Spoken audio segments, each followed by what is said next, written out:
Oke, untuk yang presentasi langsung mulai dari selanjutnya untuk menghemat waktu.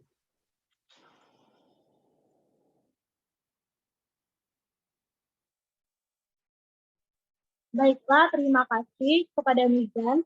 Bismillahirrahmanirrahim. Assalamualaikum warahmatullahi wabarakatuh. Waalaikumsalam warahmatullahi wabarakatuh. Salam sejahtera untuk kita semua.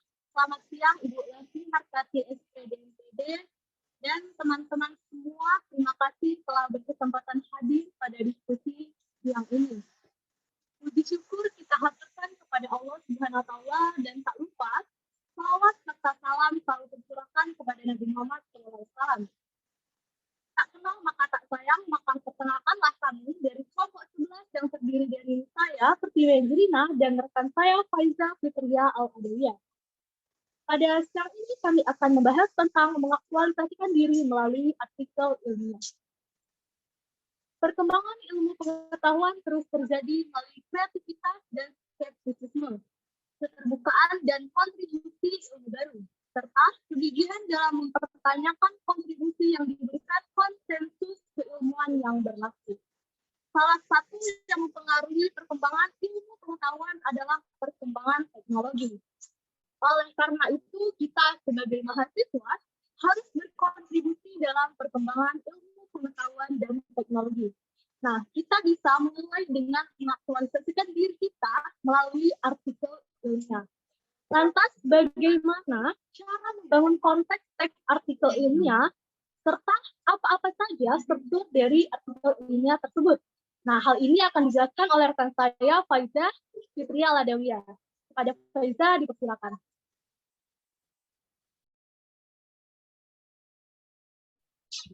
Baik, di sini saya akan menjelaskan membangun konteks teks artikel ilmiah. Apa sih artikel ilmiah? Artikel ilmiah adalah bentuk tulisan yang memaparkan hasil penelitian yang telah dilakukan. Secara formal, artikel ilmiah adalah tulisan yang unik dan terintegrasi dari fakta atau bukti yang ada di luar penulis dan pengertian personal yang dihasilkan dari pemikiran penulisnya. Artikel ilmiah dibagi menjadi 3 jenis, yaitu artikel penelitian. Artikel penelitian adalah artikel yang didasarkan pada penelitian. Yang kedua, ada artikel konseptual. Artikel konseptual adalah artikel sebagai hasil pemikiran secara konseptual. Dan yang terakhir, artikel ilmiah populer, yaitu artikel yang disajikan dengan gaya bahasa yang lebih informal.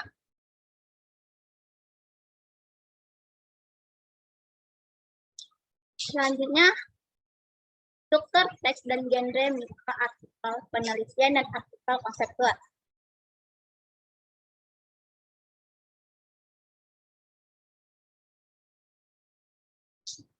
Struktur teks, artikel penelitian dan artikel konseptual. Yang pertama yaitu ada abstrak. Dan genre mikro yang diharapkan juga berupa abstrak. Untuk fungsi retorisnya sama, yaitu menyajikan ringkasan yang dapat mewakili seluruh artikel. Yang kedua, pendahuluan. Dan genre mikro yang diharapkan berupa eksposisi dan atau meliputi deskripsi. Fungsi retorisnya, artikel penelitian yaitu memberikan latar belakang penelitian, permasalahan penelitian, gambaran tentang tujuan dan pendekatan metode teknik untuk mencapai tujuan tersebut. Sedangkan untuk artikel konseptual, yaitu memberikan latar belakang masalah yang menyangkut pernyataan masalah, pentingnya masalah tersebut dibahas, dan informasi tentang cara atau strategi yang digunakan dalam memperlakukan permasalahan tersebut. Yang ketiga yaitu tinjauan pustaka, dan genre mikro yang diharapkan yaitu review.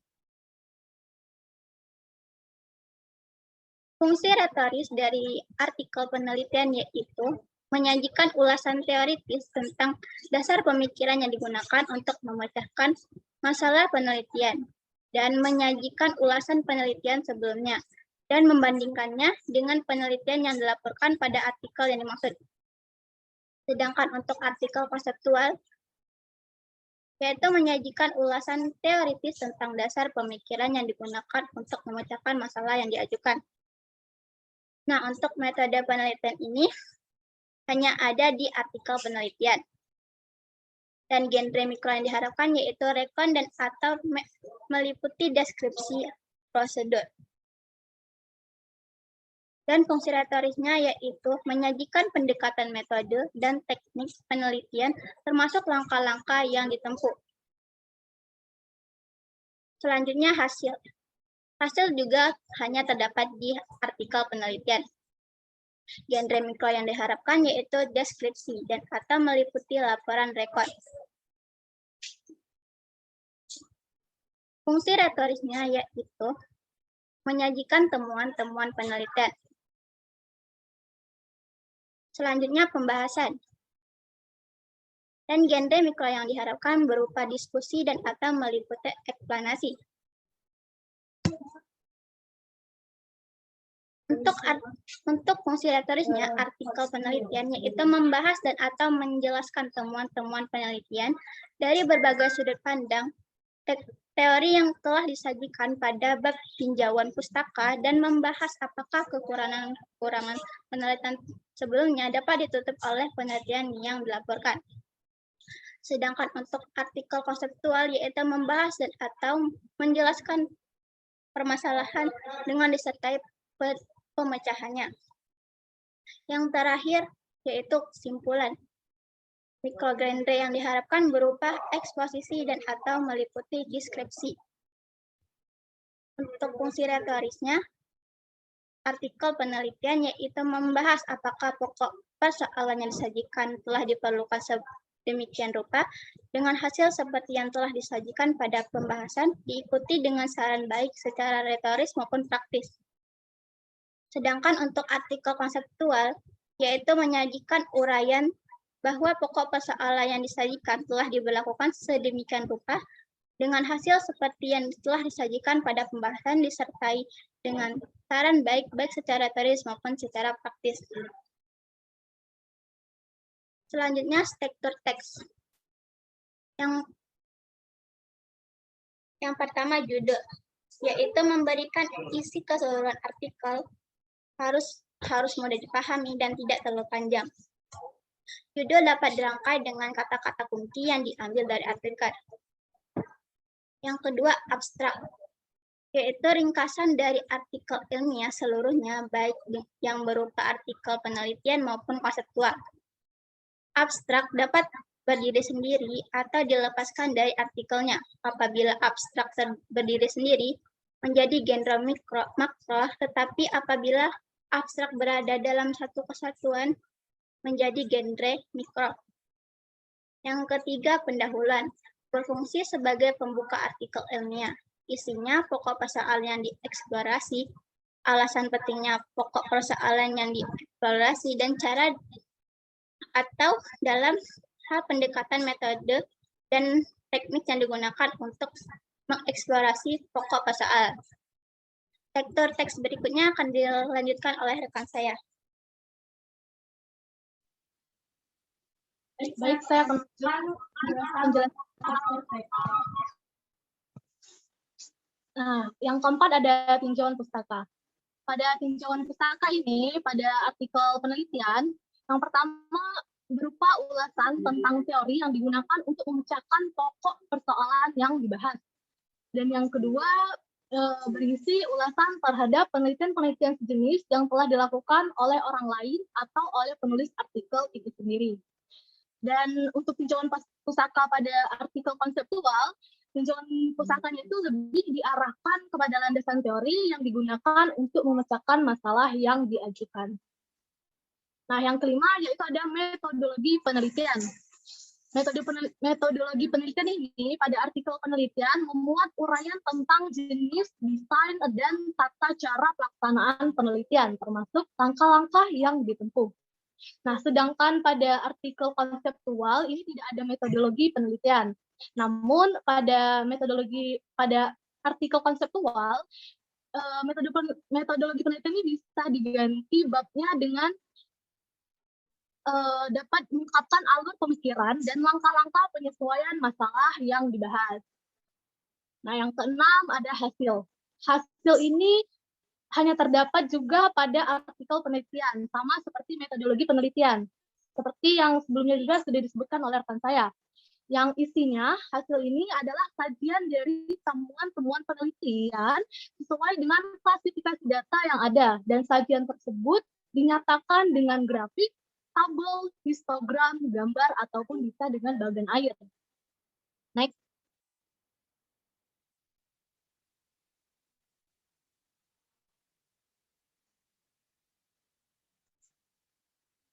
Nah, yang ketujuh ada pembahasan. Pembahasan ini berisi pembahasan yang mengenai temuan-temuan penelitian dari berbagai sudut pandang teori yang disajikan pada bab tinjauan pustaka. Ini diperlukan penjelasan tentang perbandingan antar klasifikasi data dan pembenaran atau penolakan terhadap temuan-temuan dari penelitian sebelumnya. Yang kedelapan ada simpulan. Nah, simpulan ini, apa sih simpulan tuh? Nah, isi simpulan yaitu jawaban langsung terhadap pokok persoalan yang disajikan pada bab pendahuluan. Maka pada simpulan ini, genre mikronya yang digunakan yaitu sama dengan genre mikro yang digunakan pada bab pendahuluan, yaitu eksposisi dan meliputi deskripsi. Nah, jadi bab simpulan ini sejajar dengan bab pendahuluan. Yang kesembilan ada daftar pustaka dan lampiran. Daftar pustaka adalah daftar yang memuat semua sumber berupa terbitan lain yang digunakan sebagai acuan dalam menulis. Dan lampiran itu pada proposal penelitian ataupun proposal kegiatan, pada artikel ini biasanya berisi data-data yang dianalisis ataupun instrumen yang digunakan untuk mengumpulkan data. Next. Oh, iya. Kalian mungkin bertanya, kenapa sih struktur teksnya dibahas 2 kali? Nah, yang pertama tadi yang dijelaskan oleh rekan saya itu tuh kurang mendetail, dan yang penjelasan kami barusan itu lebih detail lagi apa dari isi-isi dari struktur teks tersebut dalam artikel ilmiah. Selanjutnya yaitu hubungan genre pada artikel ilmiah populer. Nah, untuk artikel ilmiah populer ini cenderung biasanya disajikan dengan bahasa yang informal dan juga ditandai dengan ragam bahasa sehari-hari. Artikel ilmiah ini disusun dengan tahap-tahapan yang juga tidak mengikat seperti 2 artikel sebelumnya. Cukup kita dengan memberikan yang harus dimasukkan itu nama-nama pokok persoalan yang disajikan atau tahapan struktur teks, dan juga nama-nama antara subbab dan subjudul itu tidak digunakan. Nah, genre yang digunakan untuk mengungkapkan seluruh artikel ilmiah populer ini umumnya yaitu eksposisi atau diskusi. Next.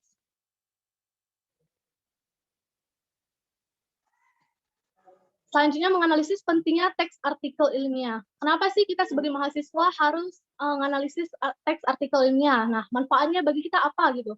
Yang pertama, manfaatnya ada sebagai sarana untuk kita menyampaikan ide penulis dalam mengembangkan daya imajinasi serta pemikiran yang kreatif.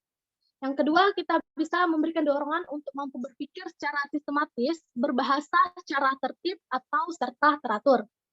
Dan yang ketiga, kita bisa memahami tujuan kita menulis agar mampu kita tuh menguasai kompetisi dalam setiap tulisan yang kita buat. Dan yang keempat, sebagai sarana publikasi hasil pemikiran secara ilmiah melalui jurnal ilmiah maupun karya tulis ilmiah. Dan yang terakhir, yaitu memberikan dampak akademis atau pembelajaran bagi pembaca yang mencari referensi tulisan. Next. Nah, yang selanjutnya itu media publikasi teks artikel ilmiah. Teks artikel ilmiah ini umumnya dipublikasikan di jurnal-jurnal. Namun, juga bisa disajikan dalam forum-forum seperti seminar, konferensi, atau lokakarya. Dan juga forum-forum ini, seperti yang 3 ini, itu biasanya diberitahukan melalui brosur. Nah, diberitahukan melalui brosur. Kenapa sih melalui brosur? Karena brosur itu sebagai undangan untuk mempresentasikan artikel ilmiah tersebut. Dan kemudian ditayangkan melalui media maya, seperti koran, majalah, ataupun media sosial. Next.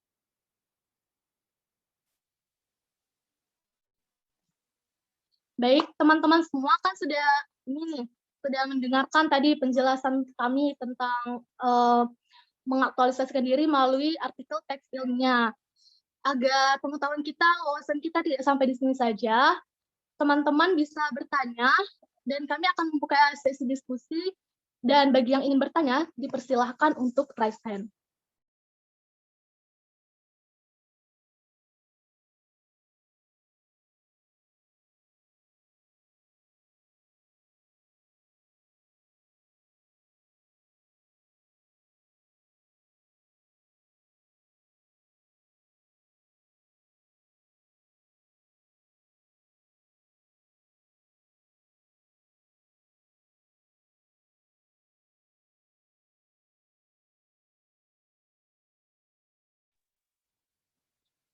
Sepertinya sudah ada yang raise hand, banyak yang raise hand, lumayan banyak.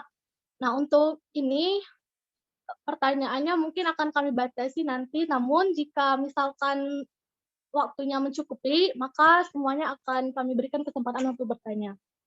Yang pertama ada Erin Marcelina. Kepada Erin mungkin bisa open mic. Baik, izin bertanya, menurut pendapat kalian, kesalahan apa saja yang perlu diperhatikan dalam penulisan teks artikel ilmiah agar kedepannya kesalahan tersebut bisa diperbaiki oleh kita sebagai mahasiswa?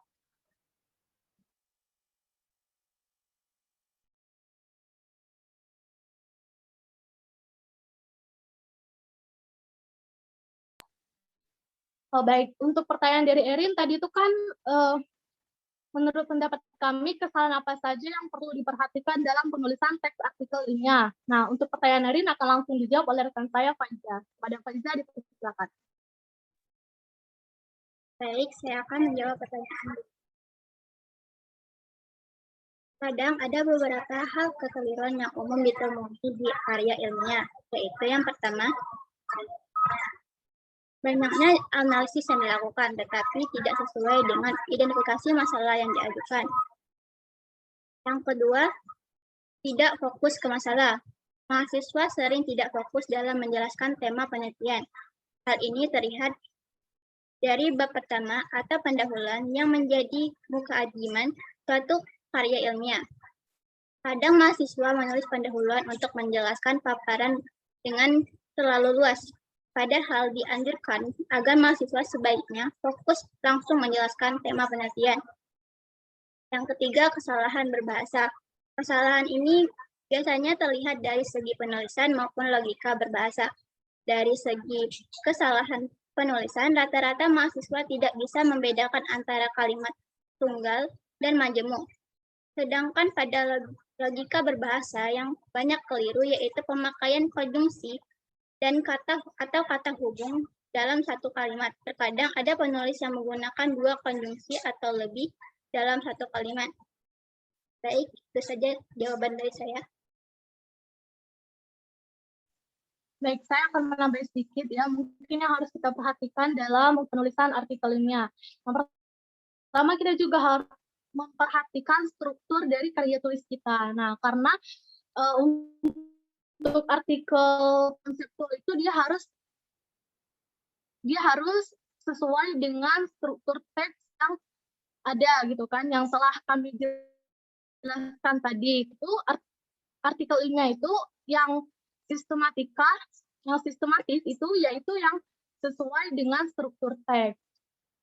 Kemudian juga kita harus memperhatikan kesalahan ketik atau typo. Nah, sering terkadang di tulisan-tulisan seseorang itu mungkin ada kesalahan dalam mengetik, seperti typo seperti itu, yang membuat karya tulis tersebut bisa diragukan kebenarannya. Dan juga kita tuh harus, baik untuk artikel penelitian juga artikel konseptual, harus sesuai dengan bahasa Indonesia. Itu saja untuk bagaimana kepada Erin? Baik, terima kasih jawabannya.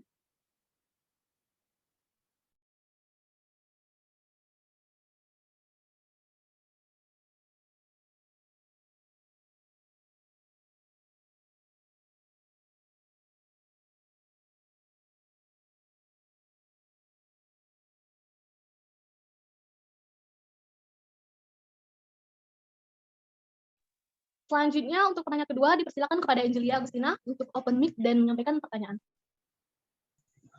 Baik, terima kasih atas kesempatannya. Saya ingin bertanya, bagaimana sistematika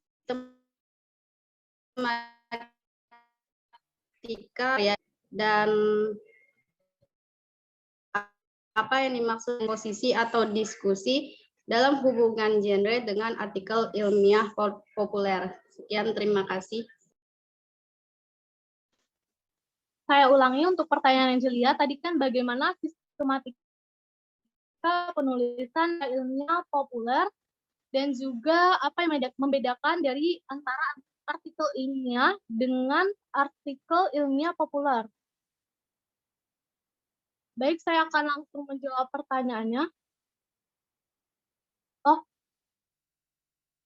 Untuk pertanyaan dari Angel, sistematika penulisan karya ilmiah populer. Nah, sebagaimana yang sudah kami jelaskan tadi kan, bahwa artikel ilmiah populer ini tidak terlalu mengikat gitu kan. Sebenarnya dia sama dengan artikel konseptual, namun untuk penulisannya tidak terlalu baku sebagaimana artikel yang lainnya. Karena artikel ilmiah populer ini bisa disajikan dengan bahasa yang informal dan juga ditandai dengan ragam bahasa sehari-hari. Namun untuk sistematika ilmiah populer, umumnya itu yang pertama ada judul. Lalu yang kedua nama penulis. Nah, nama penulis ini diletakkan di bawah judul.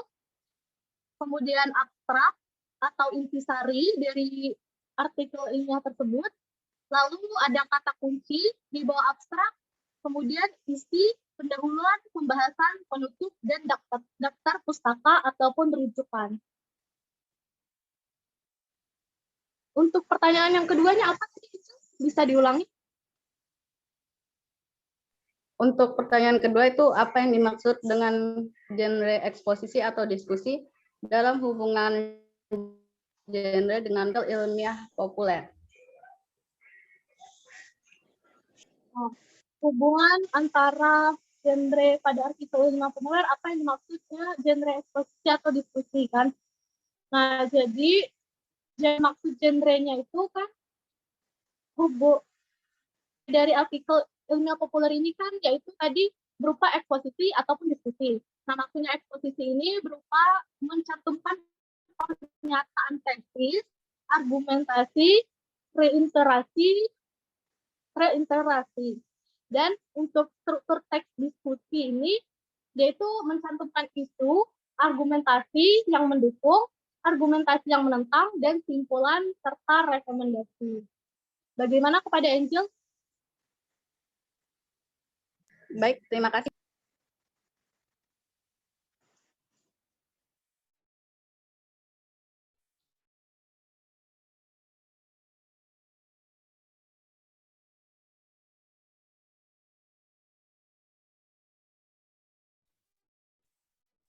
Terima kasih kesempatan yang telah diberikan. Pertanyaan saya di sini agak dengan pertanyaan dari Erin. Apa yang menjadi kendala pada saat pembuatan sebuah artikel ilmiah menjadi sulit, khususnya bagi kita mahasiswa, dan bagaimana solusi yang baik untuk mengatasi hal tersebut? Terima kasih.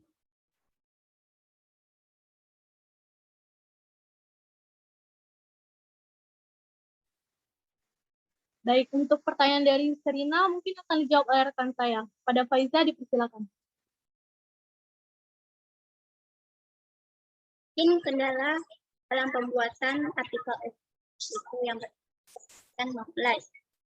Banyak orang yang sudah menyetel ide atau gagasan di kepalanya, tetapi belum mampu menuangkannya karena tidak tahu harus memulai dari mana. Yang kedua yaitu kesulitan menemukan ide.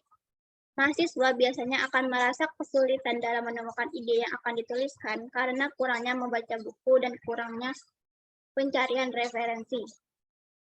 Yang ketiga, kurang percaya diri. Mahasiswa cenderung memiliki ketakutan atau kekhawatiran apabila tulisannya dianggap salah dan takut akan dicemooh serta menjadi bahan tertawaan. Akibatnya malah tidak percaya diri untuk menulis. Nah, untuk solusinya dalam mengatasi hambatan-hambatan tersebut yaitu yang pertama, menghilangkan rasa malas. Rasa malas hanya membuat kita menjadi tidak berkembang dan hanya memikirkan jalan pintas untuk menyelesaikan tugas serta berakhir menyalin pekerjaan orang lain. Yang kedua, memulai dengan banyak membaca dan mencari referensi. Hal itu membuat kita mempunyai wawasan yang luas, sehingga kita dapat menemukan ide motivasi untuk memulai menulis. Yang ketiga, lebih percaya diri. Jangan pernah merasa malu dalam menulis, apalagi tidak berani menulis hanya karena kita tidak mempunyai keterampilan dasar dalam menulis. Salah merupakan proses pembelajaran kita agar menjadi lebih baik. Dan berpikiran positif akan mendorong kita untuk berusaha lebih keras daripada yang kita pikirkan. Baik, kita lanjutkan kepada Sherina. Tadi kan sudah dijawab oleh Faiza untuk pertanyaannya, apakah bisa dimengerti? Bisa dimengerti, terima kasih untuk jawab. Baik, terima kasih kepada Sherina.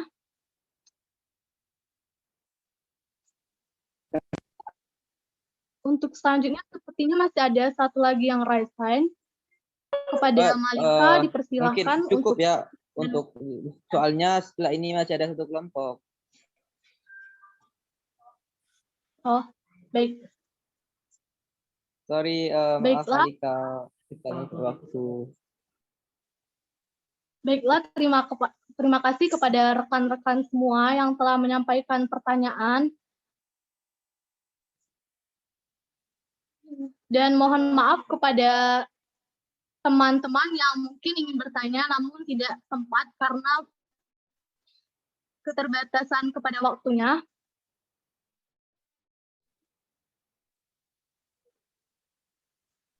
Waalaikumsalam. Jadi intinya saya akan menyampaikan sedikit kesimpulan. Jadi dari suatu artikel ilmiah itu adalah suatu tulisan tentang topik tertentu yang mana dilandasi oleh hasil dan pemikiran peneliti yang sebelumnya menyertakan hasil dan gagasan penulisnya sehingga menjadi hasil dan gagasan yang baru. Terima kasih kepada teman-teman semua yang telah menyimak diskusi kami pada siang ini. Saya akhiri, sekian terima kasih, dan wassalamualaikum warahmatullahi wabarakatuh.